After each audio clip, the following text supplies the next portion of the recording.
विदेश मंत्री एस जयशंकर ने चीन और पाकिस्तान के रिश्तों को लेकर कड़ा संदेश दिया है। साइप्रस के लारनाका में भारतीय प्रवासियों के साथ अपनी बातचीत के दौरान एस जयशंकर ने कहा कि हमारी सीमाओं पर चुनौतियां हैं, जो कोविड के दौरान बढ़ गई हैं।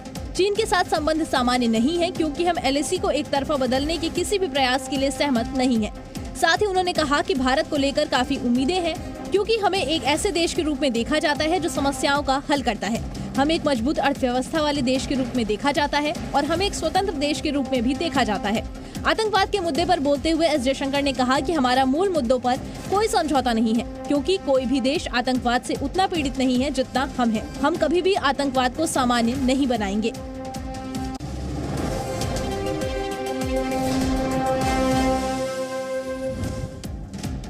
रोड एक्सीडेंट के बाद घायल क्रिकेटर ऋषभ पंत की मां से प्रधानमंत्री मोदी ने फोन पर बात की है और उनका हाल पूछा है। ये अपने खेत में 2000 मछलियां पाल के हर 6 महीने में 3 लाख तक कमा रहे हैं। आपको भी ये करना है, इनसे सीखना है तो फ्रीडम ऐप को अभी डाउनलोड कीजिए। और उन्होंने हर संभव मदद का भरोसा दिलाया। ऋषभ पंत को एयरलिफ्ट कर दिल्ली ले जाया जा सकता है। DDCA के निदेशक श्याम शर्मा ने ये जानकारी दी कि पंत को दिल्ली लाने पर विचार किया जा रहा है। इसके अलावा DDCA की एक टीम पंत का हाल जानने देहरादून भी जा रही है। इस एक्सीडेंट में ऋषभ पंत के चेहरे पर चोट आई थी। अब इनको ठीक करने के लिए पंत ने प्लास्टिक सर्जरी करवाई है। ऋषभ पंत को दाएं पैर के घुटने और टखने में लिगामेंट की समस्या हो सकती है। इसी वजह से अस्पताल के डॉक्टरों ने उनके पैर में पट्टी बांधी है। रुड़की के नारसन में ऋषभ पंत की गाड़ी हादसे का शिकार हो गई थी, जिसके बाद उन्हें काफी चोटें आई थी। पंत की कार को देखकर आप हादसे की गंभीरता का अनुमान लगा सकते हैं। CCTV वीडियो में ऋषभ पंत की तेज रफ्तार मर्सिडीज कार डिवाइडर से टकराती दिखी। कहा जा रहा है कि ऋषभ पंत को नींद आने की वजह से यह हादसा हुआ। झपकी आने के बाद वो कार पर नियंत्रण खो बैठे, लेकिन गनीमत ये रही कि ऋषभ पंत अभी खतरे से बाहर है।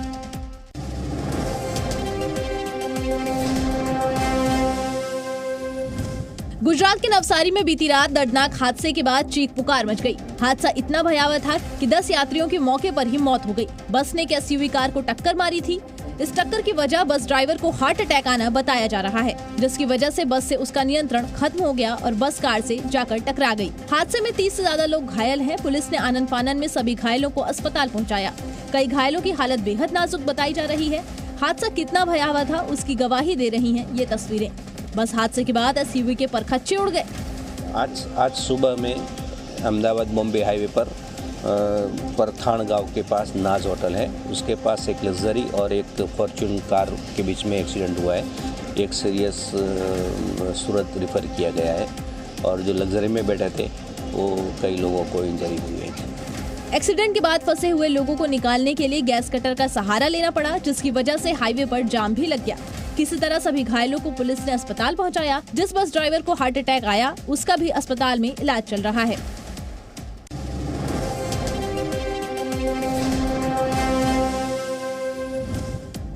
लोकसभा चुनाव से ठीक पहले और भारत जोड़ो यात्रा के बीच कांग्रेस नेता कमलनाथ ने बड़ा दावा किया है। कमलनाथ ने कहा कि 2024 के लोकसभा के चुनाव में राहुल गांधी विपक्ष की तरफ से प्रधानमंत्री पद का चेहरा होंगे। PTI को दिए एक इंटरव्यू में कमलनाथ ने राहुल गांधी की तारीफ करते हुए कहा कि वो सत्ता के लिए नहीं बल्कि देश के आम लोगों के लिए राजनीति कर रहे हैं। जहां तक 2024 के लोकसभा चुनाव का सवाल है, राहुल गांधी न सिर्फ विपक्ष का चेहरा होंगे बल्कि प्रधानमंत्री पद के उम्मीदवार भी होंगे। इसके लिए उन्होंने भारत जोड़ो यात्रा पर भी बात की।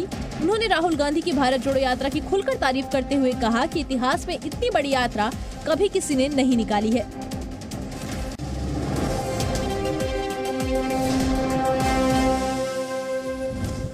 बिहार के छपरा में जहरीली शराब कांड मामले में दिल्ली पुलिस को बड़ी सफलता मिली है।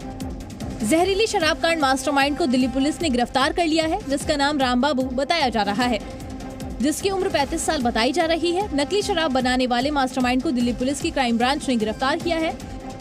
छपरा में जहरीली शराब पीने की वजह से 80 से ज्यादा लोगों की मौत हो गई थी। मास्टरमाइंड की गिरफ्तारी के बाद दिल्ली पुलिस ने बिहार पुलिस को इसकी सूचना दी है। पुलिस की शुरुआती रिपोर्ट के मुताबिक आरोपी ने शराब में केमिकल डालकर उसे तैयार किया था, जिसे पीने के बाद लोगों की मौत हो गई थी।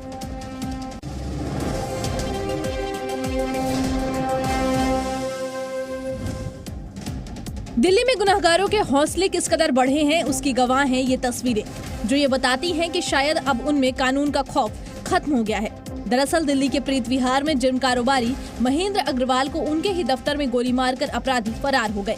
अपराधियों के हौसले इतने बुलंद थे कि हत्या के बाद जिम में लगे CCTV का DVR भी अपने साथ ले गए।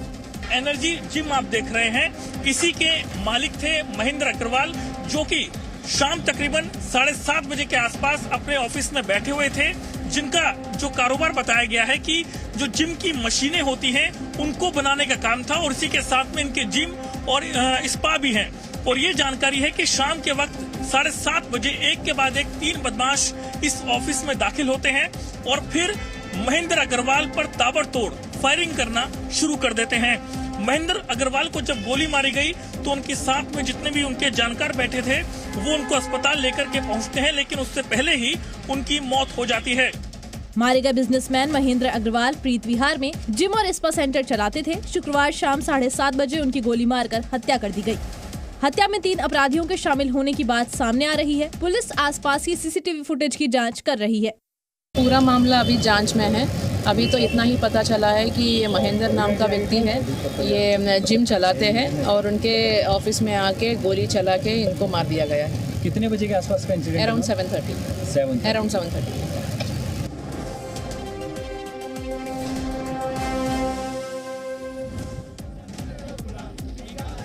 2022 का आज आखिरी दिन है। आज रात 12 बजे से 1 जनवरी यानी नए साल की शुरुआत हो जाएगी। नए साल का जश्न मनाने के लिए पर्यटक भारी संख्या में हिल स्टेशनों पर पहुंच चुके हैं। 2023 की शुरुआत से पहले माता वैष्णो देवी में श्रद्धालुओं की भारी भीड़ पहुंच चुकी है। माता के दर्शन के लिए श्रद्धालु रात से कतारों में लग गए हैं। शिमला में पुलिस ने नए साल के जश्न को सादगी से मनाने की अपील की है। सड़क किनारे भीड़ जमा नहीं करने की भी अपील की गई है। मनाली में भी पर्यटकों की भारी आबादी मौजूद है। लगातार भीड़ बढ़ने से कोरोना संक्रमण की आशंका बढ़ गई है। मसूरी में लोग बड़े पैमाने पर नया साल मनाने पहुंच रहे हैं। मसूरी के मॉल रोड पर गाड़ियों को सुबह 10 बजे से रात 10 बजे तक प्रतिबंधित कर दिया गया है। मसूरी में एडवांस बुकिंग के बिना होटल में प्रवेश रोक दिया गया है। भीड़ को रोकने के लिए इस तरह के कदम उठाए जा रहे हैं।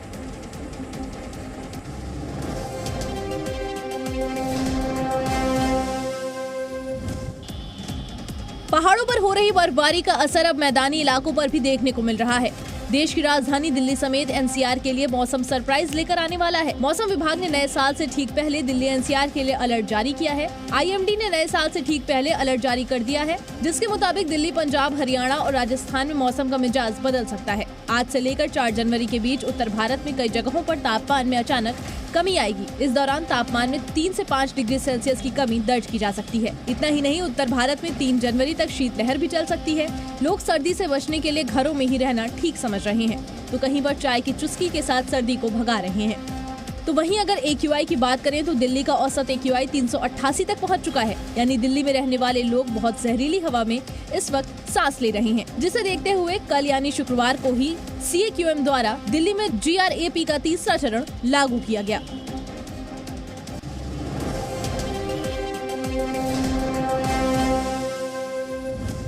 श्रीनगर में पिछले कुछ दिनों से लगातार बर्फबारी जारी है और बारिश ने लोगों की परेशानी को दुगना कर दिया। लेकिन ये सिलसिला अभी थमने वाला नहीं है, यानी आने वाले दिनों में अभी सर्दी और ज्यादा सताएगी। यहाँ रुक रुक कर बर्फबारी हो रही है, जिसकी वजह से श्रीनगर लेह हाईवे को बंद करना पड़ा। बर्फबारी की वजह से बांदीपोरा में सड़कें बंद सी हो गई हैं। यहाँ से लोगों का श्रीनगर जाना काफी मुश्किल हो रहा था। इसे स्वास्थ्य विभाग के कर्मचारियों ने मिलकर साफ किया। श्रीनगर में बर्फबारी और बारिश के बाद पारा 2 डिग्री तक पहुँच गया है। जम्मू कश्मीर में मौसम विभाग ने एवलांच के लिए अलर्ट जारी किया है।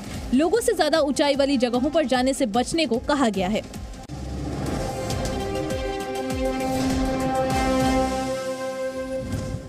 हिमाचल प्रदेश में भी नए साल से पहले बर्फबारी जारी है। धर्मशाला और किन्नौर में रुक रुक कर बर्फबारी हो रही है।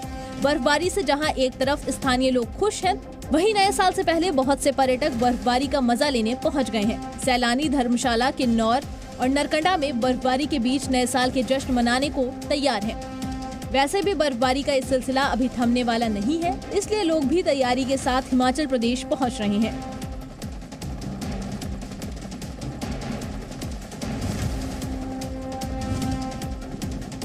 अमेरिका में बर्फबारी का कहर रुकने का नाम नहीं ले रहा है।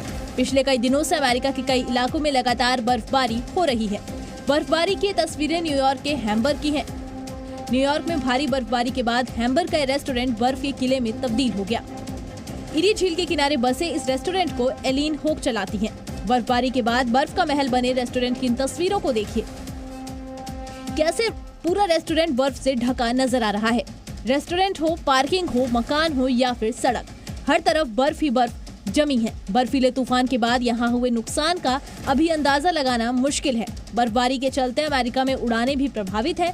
कई उड़ानों को रद्द कर दिया गया तो कई फ्लाइट्स को कैंसिल कर दिया गया है। ये अपने खेत में 2000 मछलियां पाल के हर 6 महीने में 3 लाख तक कमा रहे हैं। आपको भी ये करना है, इनसे सीखना है तो फ्रीडम ऐप को अभी डाउनलोड कीजिए।